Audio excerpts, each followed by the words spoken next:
In perimenopause, many women have their cholesterol flagged, perhaps for the first time ever, and they immediately start thinking about the fat in their diet.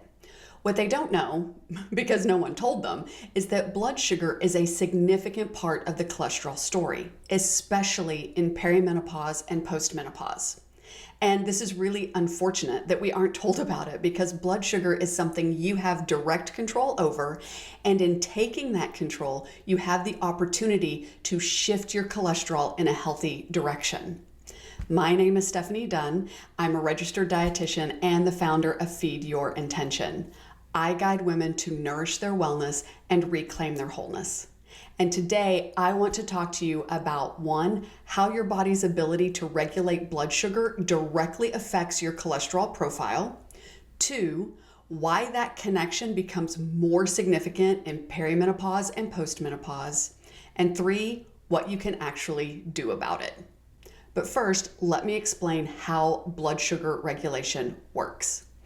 When you eat food, such as carbohydrates, they get broken down into individual molecules called glucose. That glucose is absorbed into the body, and when the pancreas senses it, it releases insulin. Now, insulin is like a key that opens the cell and tells the cell to let the glucose in.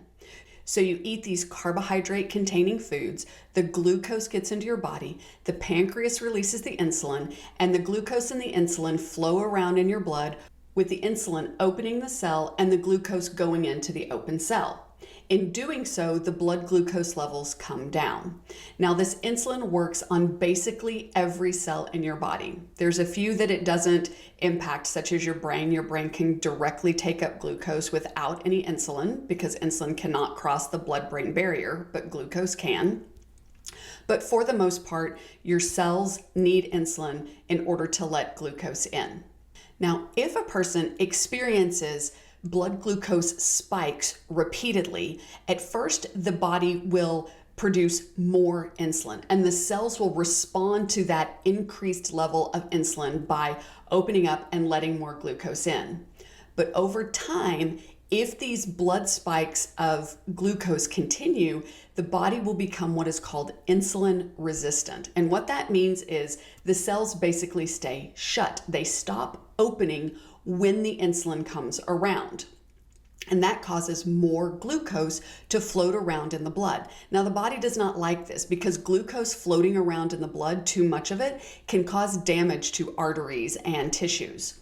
So the first thing that happens is the body pumps out more insulin, and the cells, at first, they respond to that more insulin. But over time, they stop. And when that insulin resistance continues for a very long time, we end up what is known as prediabetes and eventually diabetes because the blood glucose is staying elevated in the body for too long. This is when the downstream effects on other systems, including your cholesterol, start to become more obvious and more significant. So now here's where midlife comes in specifically. Estrogen does a lot of things in the female body that most of us don't realize, again, because we've never been told. One of them is supporting insulin sensitivity. And what that means is that estrogen actually helps your cells respond to insulin efficiently. So in perimenopause, when your estrogen starts to decline, one of the things that helps your cells respond to insulin is also declining. And that means your cells simply won't respond to the insulin as it has in the past, whether or not you've changed anything about the way you eat or the way you move. So for some women, they start to experience this creeping up of their blood glucose in perimenopause for the first time, or maybe even postmenopause, depending on when it might happen for you. Now I want to explain why that elevated blood sugar shifts the cholesterol profile. So when we have more glucose floating around in the body than the body can use or than can be taken up by the cells throughout the body, the liver ends up absorbing the excess glucose. Now, the liver needs to do something with that glucose, so it converts the excess glucose to triglycerides. Now, triglycerides are a type of fat. I'm sure you've seen them in your blood lipid profile. But it is the one fat that the body typically converts excess glucose into, because triglycerides are the form of fat that is stored in our fat cells. Hang with me, I'm going to get to the part about cholesterol in just a minute because I am very aware that they are two different things. So the liver is now creating extra triglycerides. It then packages up those triglycerides into these, what I call blood lipid suitcases, and it sends them out into the body. Without explaining the whole mechanism about what happens, because it gets kind of detailed and a little bit complicated, even though absolutely fascinating as far as I'm concerned. Those excess triglycerides that the liver has packaged up and sent out into the body ultimately result in your HDL levels coming down and your LDL particles shifting away from being big fluffy LDL particles into being small, dense LDL particles. And you've probably never heard about that before.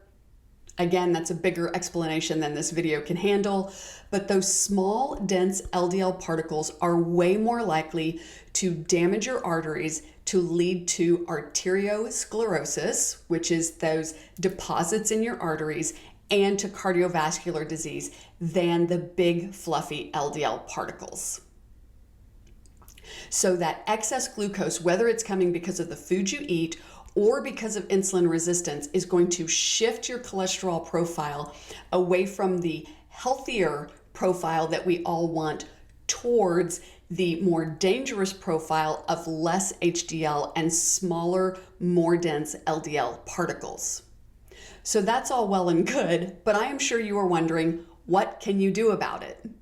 And because I don't want to leave you with just the problem, let me give you the honest but short version of what the research supports for blood sugar regulation.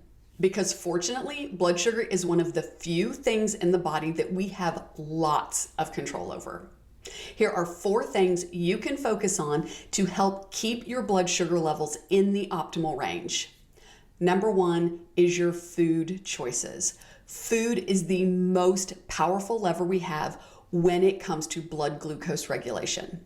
Refined carbohydrates and added sugars cause a glucose flood in the bloodstream.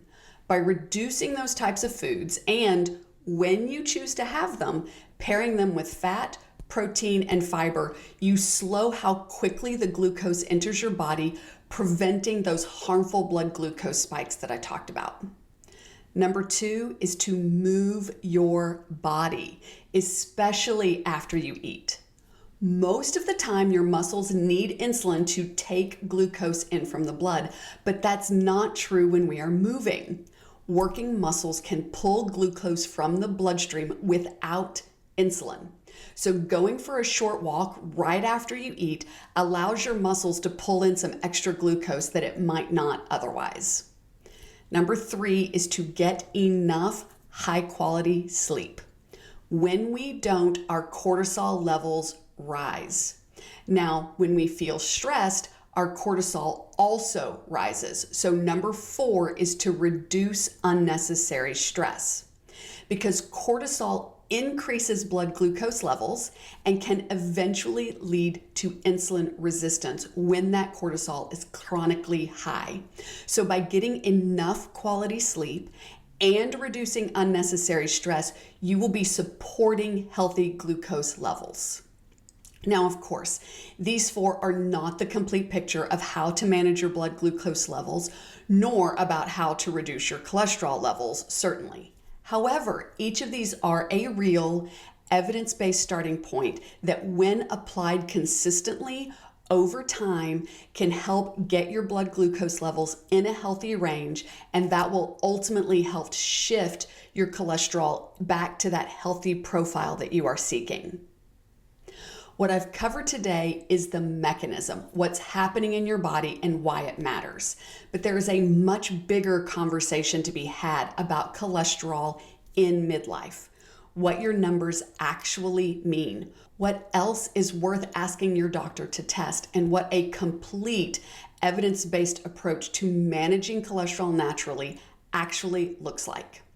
That's the course that I am building right now, and I'm so excited about it because it is specifically for women in perimenopause and postmenopause who want to understand their cardiovascular health and take an active role in supporting it.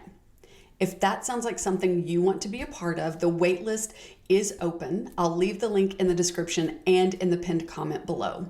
Waitlist members will hear about the course first and will have access to the earliest enrollment pricing. In the meantime, if this video was useful to you, please share it with a woman in your life who would benefit from understanding this connection between their blood sugar levels and healthy cholesterol profile. I wish you wellness and wholeness, and I'll see you in the next video.